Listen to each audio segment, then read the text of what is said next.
Assalamualaikum warahmatullahi wabarakatuh. Waalaikumsalam warahmatullahi wabarakatuh. Sahabat religi dimanapun Anda berada, Kementerian Agama Kabupaten Sleman kembali hadir dalam acara Tadabur Tausiah dalam bulan Ramadan. Pada sore hari ini kita menghadirkan narasumber, beliau Bapak Sigit Purnomo SHMA. Beliau sebagai penyelenggara zakat wakaf di kantor Kementerian Agama Kabupaten Sleman. Selamat sore Pak Sigit. Sore Mas Farid. Kabarnya baik ya? Alhamdulillah. Alhamdulillah.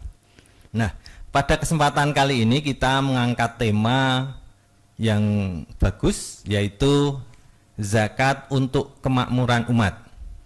Nah, ini sebuah cita-cita, harapan bahwa zakat itu nantinya bisa menciptakan kemakmuran bagi umat.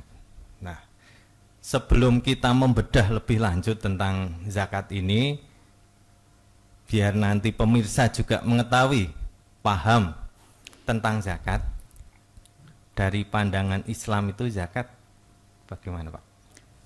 Baik, terima kasih Mas Farid. Pemirsa religi yang dirahmati Allah, zakat adalah salah satu rukun Islam. Jadi sesuatu yang rukun itu kan harus dijalankan.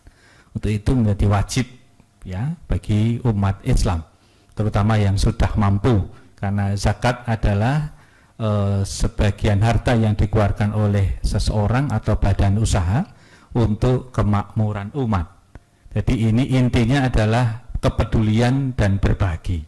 Nah, di sini maka zakat menjadi komponen yang penting bagi umat Islam ya, untuk memberikan kepedulian kepada orang-orang yang membutuhkan, supaya nanti dengan sarana zakat tadi bisa membantu mengetaskan kemiskinan, kemudian segala macam penderitaan yang diharapkan, supaya nanti dengan zakat yang diterima oleh para yang berhak meningkatkan taraf hidup mereka. Kira-kira begitu Mas Farid. Ya, terima kasih Pak. Tadi saya tertarik dengan berbagi ya, berbagi. Jadi tentu harta yang kita miliki yang ada yang menjadikan hak orang lain untuk kita bagi. Nah, pandangan Islam tentang harta itu sendiri. Oke. Bagaimana, Pak? Ya, harta itu kan sesuatu yang menyenangkan ya Mas ya. Ya, semua orang pengen kaya, pengen punya rumah banyak, pengen punya mobil banyak. Pak Farid pengen punya istri banyak juga? Tidak ya, cukup satu aja karena ASN ya. Nah, itu makanya harta yang banyak itu sebenarnya titipan dari Allah ya. Kalau misalnya saya punya handphone, saya pengen ke toilet setelah syuting ya, kemudian saya kembali lagi, HP-nya saya minta, kira-kira Mas Farid menyerahkan kami enggak? Menyerahkan. Lah, seperti itulah harta. Itu hanya titipan. Jadi kita paham saatnya kalau harta ini titipan, maka harus sesuai kepada yang menitipkan. Tidak boleh diselewengkan ya. Apalagi dimiliki, merasa mencintai. Makanya misalnya Mas Farid kehilangan uang 200 juta, kemudian misalnya kehilangan anak atau istri, akan sedih apa tidak?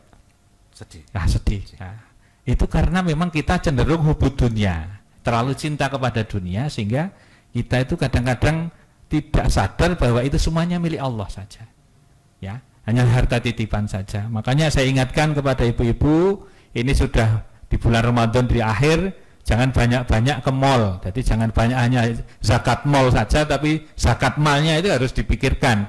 Sucikan harta kalian supaya nanti yaitu tadi hartanya menjadi bersih ya Kak. Tadi ke inti dari zakat dan membersihkan harta supaya hartanya bersih, kemudian nanti ditasarufkan kepada anak istrinya jadi soleh, menurut dan sebagainya. Karena energi dari sesuatu yang halal itu akan menjadi suatu energi untuk kebaikan. Kira-kira begitu Mas Farid. Ya, tadi disampaikan mengenai harta itu merupakan titipan Ya. dan pada sisi-sisi tertentu sesungguhnya kita juga suka dengan harta gitu ya, mencintai dengan harta, dengan istri, anak juga itu. Nah, maka misal sebagai orang Islam itu kalau kaya boleh nggak Pak? Dengan harta yang berlebih begitu. Oke. Boleh sekali. Terus justru malah dalam rukun Islam itu kalau kita cermati satu persatu itu butuh materi. Islam tidak kemudian melarang orang menjadi kaya, tidak. Boleh. Mas Barit pengen kaya? Ya, ya pengen, itu fitrah ya. Ya, makanya boleh sekali kaya. Ya. Tapi yang kaya itu yang penting adalah dengan cara yang halal, kemudian ditasarufkan dengan cara yang baik. Itu yang kata-kata kuncinya. Jadi intinya bahwa misalnya kita sholat kan butuh mukena, butuh sarung, itu jelas. Itu kan berarti butuh materi. Puasa butuh berbuka puasa, pengen makan sate, pengen makan apa roti yang enak, semuanya kan butuh duit. Apalagi kemudian nanti haji. Ya, haji kan butuh dana yang besar. Dananya sampai kalau totalnya kan hampir mendekati 100 juta. Kemudian ada dana untuk apa? Optimalisasinya ya.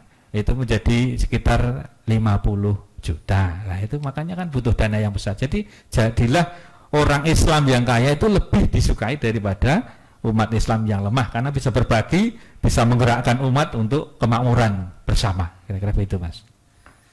Ketika umat Islam itu kaya dan memberikan manfaat itu insya Allah akan bermanfaat ya bagi umat gitu. Betul. Ya. Jadi perlu kita ketahui dari harta yang kita sisihkan kemudian dikelola oleh lembaga zakat. Nah, nantinya agar dari zakat itu bisa memberikan kemakmuran kepada umat, siapa saja yang tepat diberikan zakat itu? Baik, Indonesia sudah luar biasa ya. Kita punya undang-undang tentang zakat, ya. Undang-undang nomor 23 tahun 2011. Itu mengatur tentang pengelolaan zakat. Itu sesuai juga dengan Quran surat At-Taubah ayat 60, golongan 8 asnaf yang berhak mendapatkan zakat. Yang pertama adalah fakir, orang yang tidak punya apa-apa, tidak bisa memenuhi kebutuhan hidupnya. Ya, kemudian yang kedua miskin, ya, punya pekerjaan tapi untuk mencukupi kehidupannya tidak bisa. Repot lagi kalau sudah kafir miskin, ya repot lagi itu. Kafir miskin itu wis ora bejo donya ora bejo akhirat. Artinya memang dia tidak bisa menikmati kehidupan dunia, di akhirat disiksa. Itu ya. Kemudian amil, jadi panitia yang mengumpulkan zakat punya haknya. Tapi ya tidak boleh mendominasi. Dulu ada kasus kan, apa, tidak amanah, kemudian zakat itu digunakan untuk sebagian besar untuk para pengelolanya sehingga terjadi protes dari masyarakat. Itu berarti tidak amanah. Kemudian mu'alaf, ya, mu'alaf itu yang baru masuk Islam, untuk meneguhkan akidahnya maka perlu diberikan zakat supaya merasa nyaman dengan Islam, terbantu dengan Islam. Kemudian budak, hamba sahaya, dulu masih ada tapi sekarang kan tidak ada lagi. Kemudian orang yang berhutang tidak bisa membayar, tapi tidak kayak jenengan saya hutangnya ke BRI, SK kita kan di BRI bukan di Kementerian Agama. Nah itu bukan seperti itu, tapi ya memang tidak bisa membayar. Kalau hutang ya kita hampir semua ASN di sini punya hutang ya. Mau daftar sekolah hutang, pengen punya rumah hutang ya. Soalnya ya ASN itu ya spesialis berhutang. Kemudian sabilillah, ya, orang yang berjuang di jalan Allah, kayak para kiai, para ustadz, para guru, orang-orang yang berjuang untuk menegakkan agama Islam. Ya, kemudian Ibnu Sabil itu dalam perjalanan, ya, misalnya dia sampai kehabisan uang. Itu saya sampai pernah ingat dulu pas zamannya Kiai Haji Zainuddin Abid, ya, ada iklannya itu. Pedulilah kepada orang-orang jompo, janda-janda tua. Nah, Mas Barit sukanya janda-janda muda ya, Mas ya. Janda-janda muda ya, kemudian bodi pekertinya bagus, maksudnya akhlaknya gitu ya. Itu ya mesti seneng, ya. Tapi yang itu yang janda-janda tua dan tidak mampu, Mas. Mas Barit paling milih yang janda-janda muda dan masih oke. Nah, itu bukan berarti kita perlu perhatian, itu diperhatikan orang lain saja. Gitu ya. Apalagi kalau janda itu punya berkacamata itu repot. Model wanita yang berkacamata itu tipe yang tidak setia. Kenapa? Karena kalau bangun tidur yang pertama dipegang itu bukan suaminya, tapi kacamatanya yang dicari. Jadi ciri-ciri yang istri yang tidak setia itu yang berkacamata. Ya. Nah, seperti itu kira-kira golongannya, tapi paling tidak kemudian dipercayakan kepada lembaga yang berhak ya. Dalam hal ini kita ada Basnas ya, tingkat sampai nasional sampai kabupaten, di bawahnya ada UPZ ya untuk pengumpulan zakat, kalau swasta pakai Lazis. Kira-kira begitu supaya nanti amanah dan dapat dipertanggungjawabkan. Gitu Mas. Dari 8 asnaf tadi nantinya harapannya bisa memberikan kemanfaatan bagi mereka, sehingga zakat ini bisa memberikan kemakmuran. Nah, agar lebih luas, manfaat dari zakat itu seperti apa? Baik, manfaat zakat tentunya lebih luas. Cita-cita umumnya adalah seperti layaknya konsep pajak ya pada zaman sekarang. Jadi sebenarnya konsep pajak itu sudah ada di Islam sejak hampir 1.500 tahun yang lalu. Di konsep Islam, bagaimana dengan instrumen zakat ini bisa menolong pada sesama, ada hubungan cinta kasih antar sesama manusia, ada pemerataan, tidak ada jenjang sosial yang cukup besar, tidak ada kecemburuan, ada kemakmuran yang dibagi, sehingga antara kaya dan miskin tidak terlalu jauh, kemudian pembangunan dapat dilaksanakan, terutama sekarang ada konsep kemudian zakat produktif juga, sehingga tidak hanya diberikan makan, tapi juga diberikan kail, supaya mereka bisa menjadi orang yang mengusahakan mendapatkan maisah, supaya dia bisa menghidupi dirinya sendiri. Kira-kira begitu Mas Barit. Jadi sangat relevan ya ketika tujuan bangsa Indonesia ini untuk menciptakan kesejahteraan rakyat gitu. Betul. Hingga konsep-konsep dari zakat untuk kemakmuran ini juga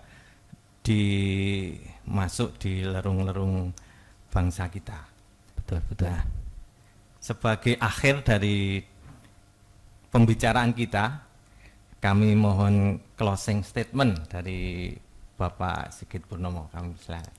Baik, saya mengajak kepada semua umat Islam, pemirsa sahabat religi yang kami hormati, untuk memperhatikan rukun Islam yang keempat ini, yaitu dengan zakat ini, untuk bisa menyisihkan harta kita untuk mereka yang berhak, supaya kita menjadi orang, harta kita menjadi bersih, sehingga nanti kita mendapatkan energi yang baik, dan kepedulian kita tingkatkan kepada mereka-mereka yang membutuhkan, supaya kita soleh secara vertikal dan soleh secara horizontal.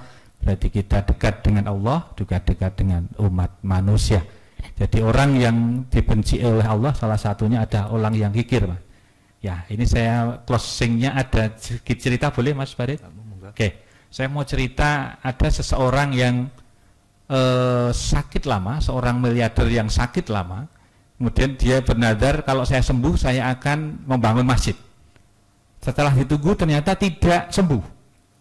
Kemudian karena sudah stres, sudah sampai puncak nggak sembuh-sembuh, dia bilang, kalau saya nanti sembuh, saya nadar saya akan nanti untuk memberikan kepada anak setan gitu. Ternyata dibilang gitu, ternyata sembuh. Nah, dia bingung, nah yang saya mau kasih itu anak setan itu siapa? Nah, kemudian dia berkonsultasi dengan seorang kiai. Pak Kiai, saya itu bernadar mau ngasih 2 miliar kepada yang mereka itu anak setan.